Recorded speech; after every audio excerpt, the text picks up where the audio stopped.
بسم اللہ الرحمن الرحیم۔ السلام علیکم صاحبو۔ اسماء الہیہ کی اس سیریز میں آج کی نشست میں جس اسم پر ہم گفتگو کریں گے وہ ہے العدل۔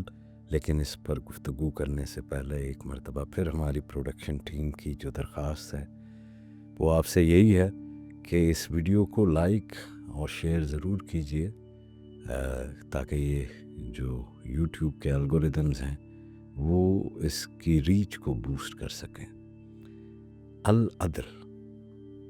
العدل وہی ہے جس کی عدالت کامل ہے، اور نہ صرف کامل ہے بلکہ مطلق بھی ہے۔ عدل صاحبو ظلم کی ضد ہے، اور یہی ضدیت اس اسم کے باب کو سمجھنے کی پہلی کنجی ہے۔ آپ اس عدل اور ظلم کی ضد کو سمجھ گئے تو آپ عدل تک پہنچنے میں کامیاب ہو جاتے ہیں۔ ظلم اندھیرا ہے، ظلم درد پیدا کرتا ہے، ظلم تباہی لاتا ہے، اضطراب پیدا کرتا ہے، ظلم فساد کو جنم دیتا ہے، ظلم بے علمی ہے، ظلم امن کو برباد کرتا ہے۔ اب اس کا جو الٹ ہے، اس کی جو ضد ہے وہ عدل ہے۔ عدل امن قائم کرتا ہے، یہ بیلنس قائم کرتا ہے، یہ نظام کو استحکام دیتا ہے، اور ایک ہم آہنگی، ایک ایکولیبریم، ایک بیلنس، ایک توازن بخشتا ہے زندگی کو۔ اللہ جو العدل ہے ظالموں کا دشمن ہے، اور وہ ان لوگوں سے بھی بیزار ہے جو ظلم کے مددگار ہیں، جو ظلم کے ہمدرد ہیں، جو ظلم کے حمایتی ہیں، یہ ظلم کے ہم نشین بن بیٹھے ہیں۔ اسلام میں ظلم کسی بھی صورت میں حرام ہے، اور عدل اختیار کرنا محض ایک اخلاقی خوبی نہیں بلکہ ایمان کے شرف کا روشن نشان ہے۔ اسم العدل کا ذوق یہ بھی سکھاتا ہے کہ عدل اور ظلم صرف سماجی یا اخلاقی سطح کے الفاظ نہیں ہیں، بلکہ یہ وجودی سطح پر بھی معنی رکھتے ہیں۔ عدل کا مطلب ہے ہر شے کو اس کے مناسب مقام پر رکھنا، اور ظلم کا مطلب یہ ہے کہ کسی شے کو اس کے مقام سے ہٹا دینا۔ عدل والی سوسائٹیز وہی ہوتی ہیں جہاں پر ہر کوئی اپنے کرنے والا کام کر رہا ہو، مناسب مقام پر جہاں پر وہ کرنے والا ہے وہ کر رہا ہو۔ اور ظلم والے معاشرے وہی ہیں جو یہ مناسب مقام سے ہٹ کر کام کر رہے ہوں، یعنی جو جس کے کرنے کا کام نہیں ہے وہ کام کرنے لگ جائے تو یہ ظلم ہے۔ عدل یہ ہے کہ جو آپ کے کرنے کا کام ہے آپ وہی کام کریں۔ اگر کوئی شخص سخاوت کے نام پر مال امیروں میں بانٹے، کتابیں ان ہاتھوں میں دے جو اس سے فائدہ نہ اٹھا سکیں، اور قوت اور وسائل ان لوگوں کے سپورٹ کر دے جو اس کے اہل نہ ہوں، تو بظاہر تو یہ آپ کو پھر بھی نیکی اور ایک جنروسٹی نظر آ رہی ہے، لیکن حقیقت میں وہ ظلم کر رہا ہے، کیونکہ اس نے اشیاء کو ان کے محل جہاں کے لیے وہ بنے تھے وہاں سے ہٹا کر کہیں اور رکھ دیا ہے۔ مگر صاحبو اللہ کا فعل اس پیمانے سے نہیں ناپا جا سکتا جس سے ہم اپنے افعال کو ناپتے ہیں، کیونکہ وہ البصیر ہے، وہ ابتدا بھی دیکھتا ہے، وہ انجام بھی دیکھتا ہے۔ وہ البصیر ظاہر بھی جانتا ہے، باطن بھی جانتا ہے، اور پھر وہ العلیم ہے، وہ رحمان بھی ہے، رحیم بھی ہے، اور عادل مطلق بھی۔ اس کی تقسیم، اس کی تقدیر، اس کا دینا اور روکنا، یہ سب اس کے علم کے تحت ہو رہا ہے جو ہماری نگاہوں سے باہر ہے۔ ہم نہیں اس کو دیکھ پاتے، اس ڈیوائن انٹیلیجنس کو نہیں دیکھ پاتے۔ تو بعض لوگوں کو دنیا کے بعض مناظر ظلم دکھائی دیتے ہیں، کوئی کمزور پیدا ہوتا ہے، کوئی معذور، کوئی فقیر، کوئی بیماری میں مبتلا، کوئی کم عمری میں دنیا سے چلا جاتا ہے، تو ہم سمجھتے ہیں کہ یہ ظلم ہے۔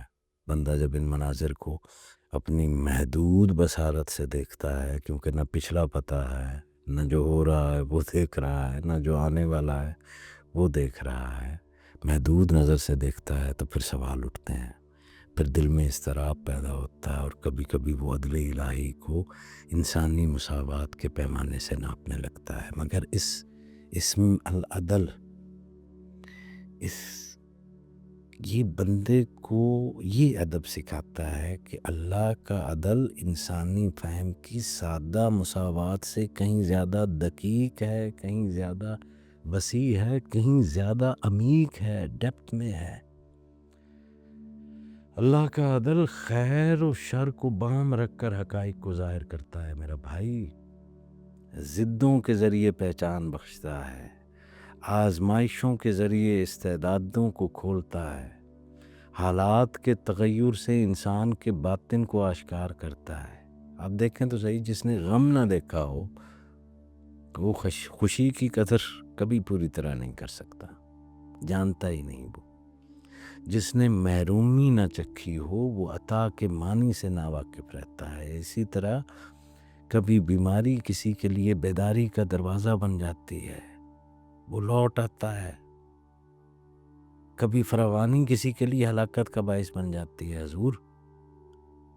تو بندہ تو جز دیکھتا ہے، وہ البصیر کل دیکھتا ہے، اور العدل کر بھی وہ سکتا ہے جو کل دیکھتا ہو، صرف جز کے اوپر عدل نہیں ہو جاتا۔ العدل کا ایک اہم ادب یہ ہے کہ بندہ اللہ کے فیصلوں کے سامنے شکر، توکل اور رضا کی تربیت حاصل کرے۔ نعمت ملے تو شکر کرے، جب کوئی ایسی حالت آئے جو نفس کو ناگوار ہو تو شکایت اور اعتراض کی بجائے صبر، ادب اور تحمل سے کام لیں۔ ہمارے لیے اصلاح، تطہیر، بیداری یا قرب کا سبب اسی وقت ہی بن سکتی ہے جب ہم العدل کے قریب ہوں۔ اسم العدل بندے کے دل میں یہ نور پیدا کرتا ہے کہ وہ محبوب کی طرف سے آنے والی راحت اور تکلیف دونوں میں معنی تلاش کرے۔ راحت ملے تو غفلت میں نہ چلا جائے، اور تکلیف ملے تو مایوسی میں نہ چلا جائے۔ دونوں کے پیچھے جو میننگ ہے اس تک پہنچے، اور ہر حال میں اپنے رب کے عدل پر بدگمان نہ ہو۔ تو اب آتے ہیں کہ عبدالعدل کیا ہے؟ عدل کا بندہ جی عبدالعدل صاحب وہ بندہ ہے جو دوسروں کے ساتھ انصاف کرنے سے پہلے اپنے نفس پر انصاف کرنا سیکھتا ہے۔ عبدالعدل اپنے لیے وہی معیار رکھتا ہے جو دوسروں کے لیے رکھتا ہے، اور دوسروں کے لیے وہی خیر چاہتا ہے جو اپنے لیے چاہتا ہے۔ اس کے فیصلے غصے، انتقام، تعصب، حرص یا ذاتی مفاد کے تابع نہیں ہوتے۔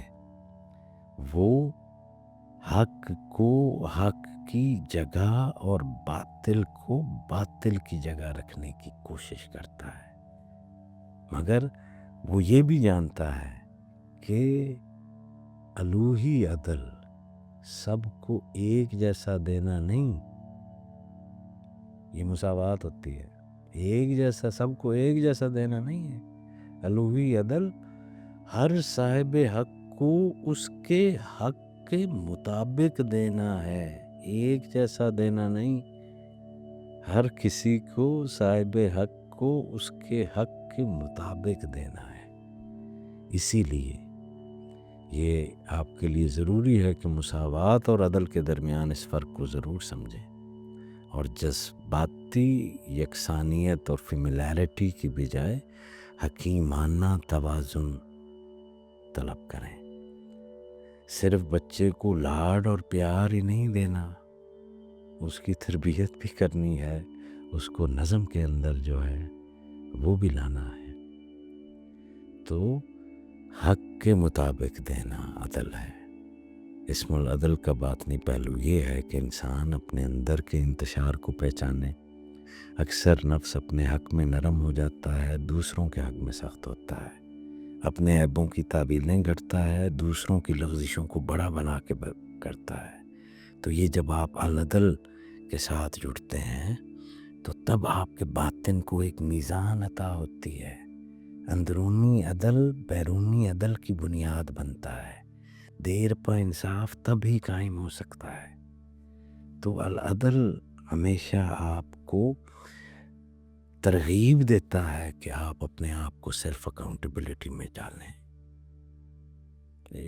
اور جب میں ان اسماء کے ذکر کے بارے میں بتاتا ہوں تو میں آپ کو کہتا ہوں کہ یہ آپ کی قلبی توجہ کے لیے ہیں، باطنی اعتدال کے لیے یہ ضروری ہیں۔